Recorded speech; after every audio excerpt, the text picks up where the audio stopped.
Hey SnapFlash fam! It's not every day that global politics gets this fiery and intriguing. At the 2025 World Economic Forum in Davos, US President Donald Trump dropped some massive claims about ending the Ukraine war, and he found an unexpected supporter in Botswana's President Duma Boko. Could Trump really bring peace to Ukraine? And what does this unlikely alignment with Botswana's leadership mean for global diplomacy? Let's break it all down.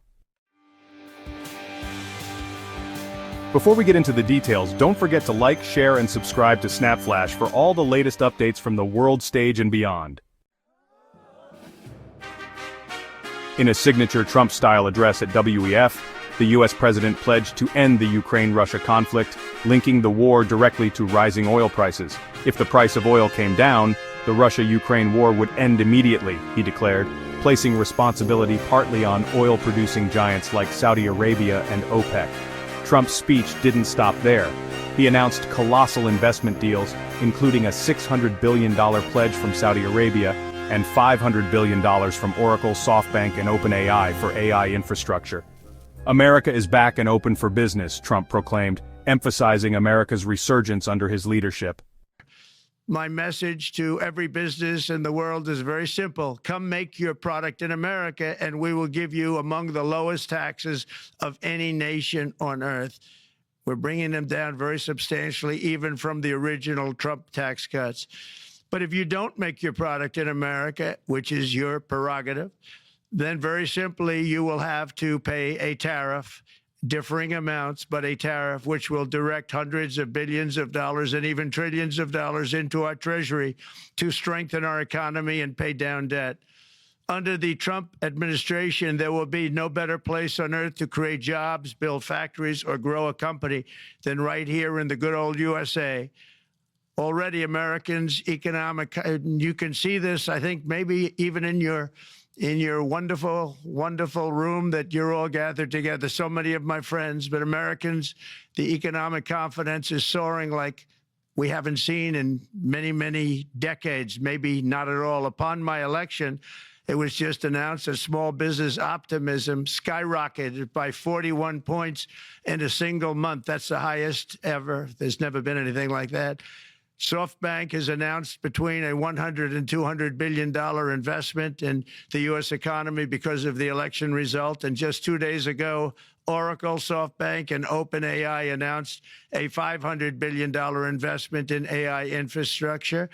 Other companies likewise have announced billions and billions and billions, adding up to trillions of investment in America, in the United States. And it's also reported today in the papers that Saudi Arabia will be investing at least $600 billion in America, but I'll be asking the Crown Prince, who's a fantastic guy, to round it out to around $1 trillion. I think they'll do that because we've been very good to them. And I'm also going to ask Saudi Arabia and OPEC to bring down the cost of oil. You got to bring it down, which frankly, I'm surprised they didn't do before the election. That didn't show a lot of love by them not doing it. I was a little surprised by that. If the price came down, the Russia-Ukraine war would end immediately. Right now, the price is high enough that that war will continue. You got to bring down the oil price. You got to end that war. They should have done it long ago. They're very responsible, actually, to a certain extent, for what's taking place. Millions of lives are being lost.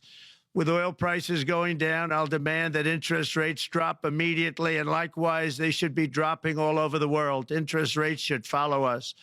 All over, the progress that you're seeing is happening because of our historic victory in a recent presidential election, one that has become quite well known throughout the world. I think a lot of things are happening to a lot of countries. They say that there's light shining all over the world since the election, and even countries that we aren't particularly friendly with are happy because they understand what there is a future and how great the future will be under our leadership. Botswana's President Duma Boko weighed in on Trump's remarks, praising his bold vision for global diplomacy. In an interview with the state media, Boko expressed optimism about Trump's approach to ending hostilities in Ukraine and stabilizing Gaza. The first thing that I noticed about Trump, and this is his second coming, and the first coming, he was good for world peace. So in the first instance, I think he will still be good for world peace. So we've seen the cessation of hostilities, at least the belligerent hostilities in Gaza. We expect, and reasonably, to see an end to the war in Ukraine on whatever terms. And then what we also know is that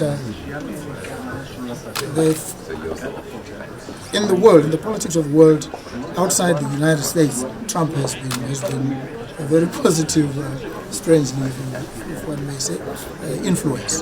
And we're happy about that. In relation to the domestic issues of the United States, he has his own approach.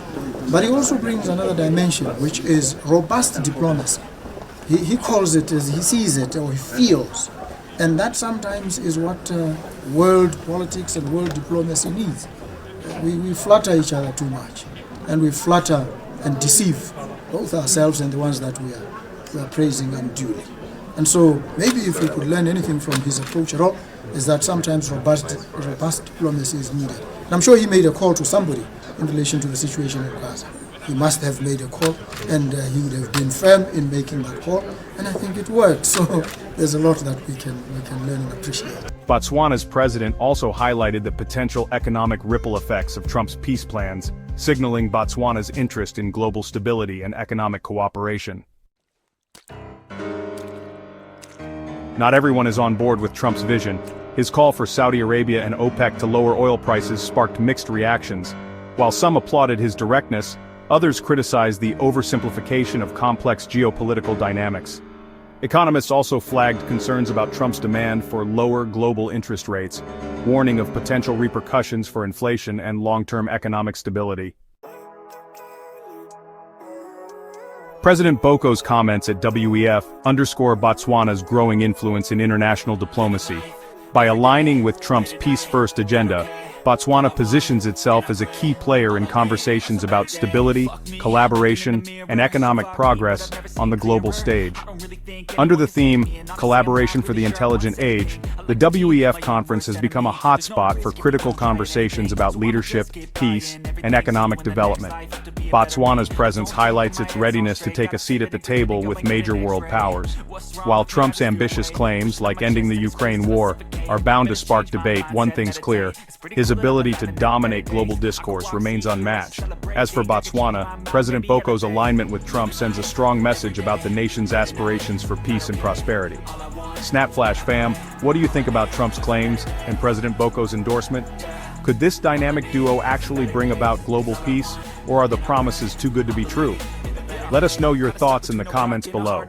If you're as intrigued by global diplomacy as we are, hit that like, subscribe, and notification bell for more updates on this and other global stories. That's it for now, SnapFlash fam. Stay tuned for more breaking updates, and as always, keep questioning and stay informed.